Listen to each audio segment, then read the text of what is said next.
কাদের সিদ্দিকী সাহসী মানুষ ভাই, আগাগোড়া সাহসী মানুষ।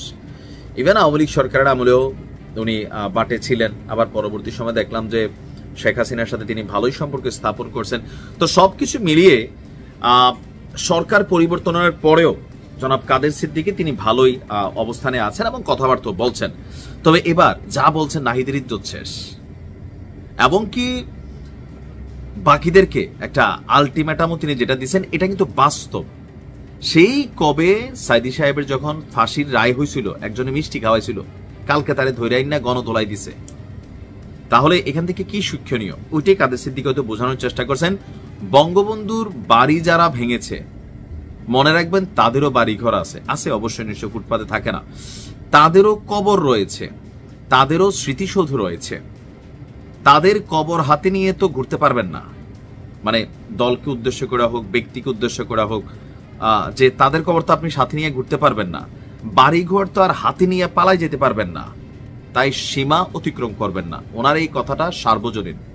আমি এটা বরাবরই বলি, হিংসার বীজ যেটা আজকে বপন করছেন, আমার বাড়ির একটা ইট খুলছেন, বাংলাদেশের ইতিহাস বলে, বাঙালির ইতিহাস বলে যে আমার বাড়ির এক ইট খোলার বিনিময়ে আপনার বাড়ির 100 ইট আমি খুলে ফেলবো, এটাই হচ্ছে আমাদের প্রতিহিংসার শপথ। ক্ষমতায় আসলে এই যে দেখেন কি ঘটতেছে, প্লাস মাইনাস।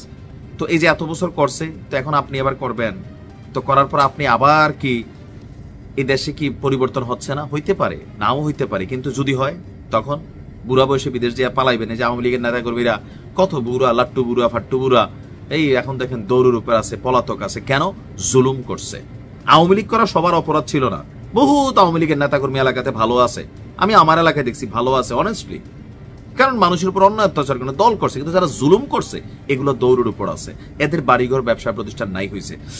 তো তিনি আপনার গতকালকে টাঙ্গাইলের ঘাটাইলের মাকরাই এলাকায় মাকরাই দিবস উপলক্ষে আয়োজিত কাদেরিয়া বাহিনীর মুক্তিযোদ্ধা মহাসমাবেশে তিনি বলছিলেন যে ডক্টর ইউনূসকে উদ্দেশ্য করে তিনি বলছেন, আপনাকে খুবই সম্মান করতাম, আপনাকে আমি অনেক বড় মানুষ ভেবেছি, বঙ্গবন্ধুর ভারী ভেঙেছে আর আপনি দেখছেন আপনার 1 বছরের শাসনে সেটি আর হৃদয় থেকে নিতে পারছি না। আপনাকে আবার আমি অনুরোধ করছি, ফেব্রুয়ারিতে নির্বাচন করতে না পারলে শেখ হাসিনার চেয়ে আপনার পরিণতি 10 গুণ খারাপ হবে। তবে আমাদের নিউজের যেই টাইটেলটা ছিল সেটা এই অংশ থেকে শুরু। এনসিপির আহ্বায়ক নাহিদ ইসলামকে ভেবেচিন্তে কথা বলার আহ্বান জানিয়েছেন কাদের সিদ্দিকী। তিনি বলছেন, কে একজন বলছেন বঙ্গবন্ধু জাতির পিতা নন। বঙ্গবন্ধু যদি জাতির পিতা না হন তাহলে আপনার পিতাকে, নাহিদের আব্বার নাম মনে হয় কাদের জানে না, অবশ্য আমিও জানি না, তবে আছে ভদ্রলোককে দেখছি, মাঝখান দিয়া 2-1টা কথাও উঠছিল।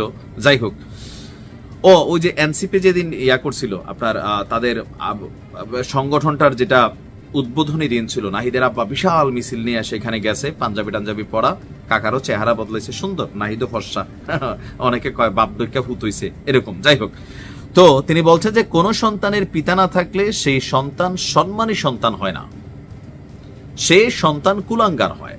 মানে শব্দটা কাদের সিদ্দিকী কই নিয়ে মারছে নাকি আমি বুঝতেছি না, হইতে পারে। কোন সন্তানের পিতা না থাকলে সে সন্তান সম্মানী সন্তান হয় না, এটার কিন্তু আর একটা ভিন্ন ওয়ার্ড আছে, ইন ওয়ান ওয়ার্ড, আমি এটা বললাম না, সেই সন্তান কুলাঙ্গার হয়। তিনি বললেন, শেখ হাসিনার পতন ঘটিয়েছেন, আমি অন্তর অন্তঃস্থল থেকে সমর্থন করি, কারণ শেখ হাসিনার পতন আল্লাহর তরফ থেকে হয়েছে, অন্যায়ের জন্য হয়েছে, আপনাদের মুরুদে শেখ হাসিনার পতন হয়নি। এখন এটা কিন্তু বিএনপিও বরাবর দাবি করে, জামাতও করে, যে এদের ডাকে হইছে, দেয়ার ওয়াজ এ লিডার, বাট এই যে সমাবেশ বা রাজপথে সারা দেশে যে মানুষ নামছে এদের কথায় নামে নাই।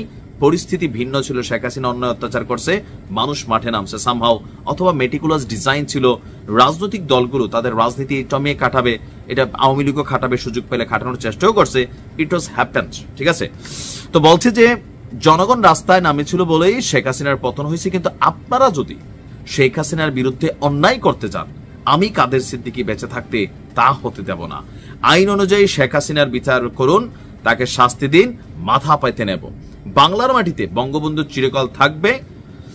বঙ্গবন্ধু শেখ মুজিব আর শেখ হাসিনাকে এক করে দেখবেন না, মুক্তিযুদ্ধ ও বাংলাদেশ শেখ হাসিনাকে এক করে দেখবেন না।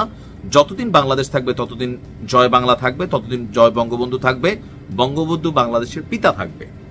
এখন এই বিষয়গুলোতে অনেকে, আমি তখনও বলছি এখনো বলছি, যে কিছু কিছু উপাধি দেশভিত্তিক রাজনৈতিকভাবে দেওয়া হয়। এখন ওই যে এটা নিয়ে বিতর্ক করতে গেলে লম্বা বিতর্ক হয়ে যাবে।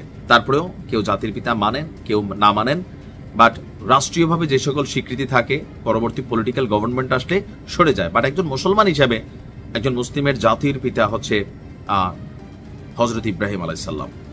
তো অনেকে বলেছে রাজনৈতিক জাতির পিতা হচ্ছে বঙ্গবন্ধু, কারণ বাংলাদেশে স্বাধীনতার আরেক নাম ছিল বঙ্গবন্ধু, সেই জায়গা থেকে ওনাকে এই উপাধি দেওয়া হয়েছে। যাই হোক, এটা একটা কনফ্লিক্ট ইস্যু, এটা মানতে হবে, জোর করে চাপাই দিবেন বিষয় তো তা না, এটা যার যার ব্যক্তিগত ইস্যু। তো এখন কাদের সিদ্দিকী তিনি বঙ্গবন্ধুর একনিষ্ঠ সৈনিক ছিলেন, এটা তো সকলের জানা আছে। এখন আজকে নাহিদ ইসলামকে উদ্দেশ্য করে যেভাবে মানে তিনি গুতা মারছেন, এই গুতার ইফেক্ট কাদের সিদ্দিকের উপর দিয়ে আবার কিভাবে যায় সেটাও একটু দেখার বিষয়, কারণ এই মুহূর্তে বাংলাদেশে সব সম্ভব। ভালো থাকুন, আসসালামু আলাইকুম।